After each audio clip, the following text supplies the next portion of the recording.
Chers compatriotes, nous sommes arrivés à la fin de l'année 2020 qui est un moment particulier à plus d'un titre. Pour les croyants dont la majorité de notre peuple et moi-même faisons partie, c'est l'occasion de rendre grâce et de témoigner de la reconnaissance à l'Éternel Dieu Tout-Puissant pour avoir protégé le pays et le peuple contre divers dangers qui ont menacé la cohésion sociale. C'est aussi le moment de prier et de méditer sur notre avenir à partir de l'expérience passée. C'est surtout l'occasion de faire le bilan sur l'année passée et la possibilité de formuler des vœux pour demain et de prendre de bonnes résolutions pour atteindre la félicité collective et individuelle. Mes chers compatriotes, nul n'ignore que l'année 2020 qui s'achève fut une année particulièrement éprouvante pour le monde en général et pour notre pays en particulier, à divers points de vue. D'abord, au cours de cette année, en plus de la maladie à virus Ebola qui a continué à faire des ravages dans certaines provinces du pays, en particulier à l'Équateur, nous avons dû faire face, dès le début du mois de mars, à l'apparition de l'épidémie de Covid-19 qui a fini par se propager à travers le pays, en particulier dans la capitale, où l'on a dénombré de nombreux cas de décès,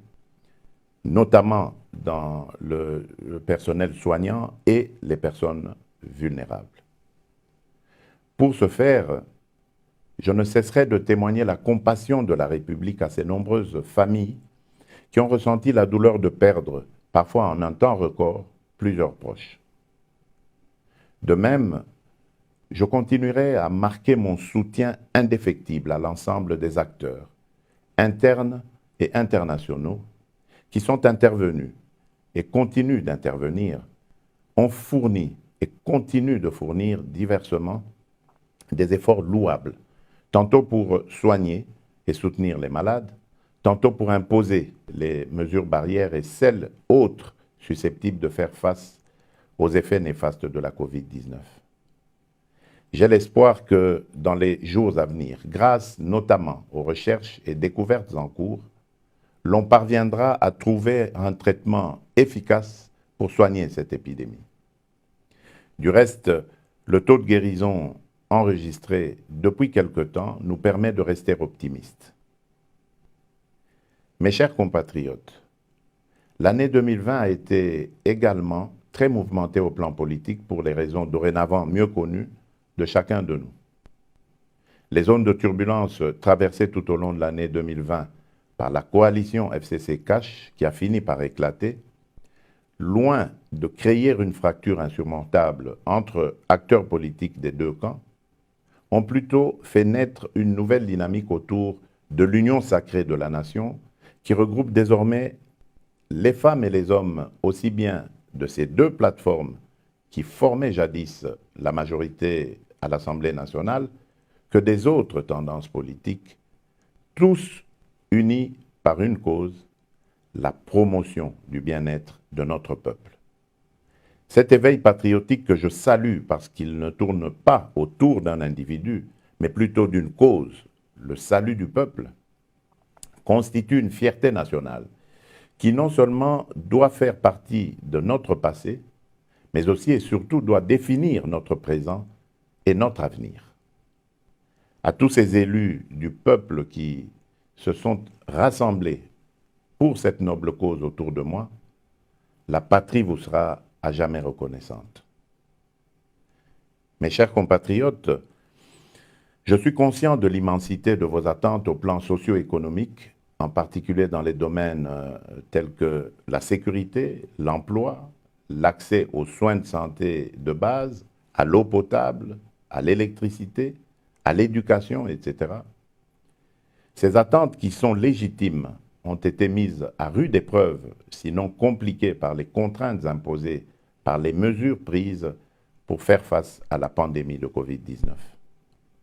Je mesure parfaitement la valeur des sacrifices que vous endurez chaque jour pour supporter cette situation injuste et qui peut justifier que d'aucuns perdent certaines convictions parce que noyés dans le flot de contrariété. Mais je tiens à vous rassurer que les efforts fournis en 2020 vont être accrus en 2021 en utilisant toutes les ressources du pays, humaines, techniques, financières et autres, pour améliorer la situation, particulièrement sur les plans sécuritaires et infrastructurels. Devant ces difficultés auxquelles nous sommes confrontés, plus d'amour et de solidarité, plus de travail et de patriotisme nous permettront de mieux affronter les défis de l'année qui vient. Mes chers compatriotes, l'année 2021 offre à notre pays l'opportunité sur le plan de la politique extérieure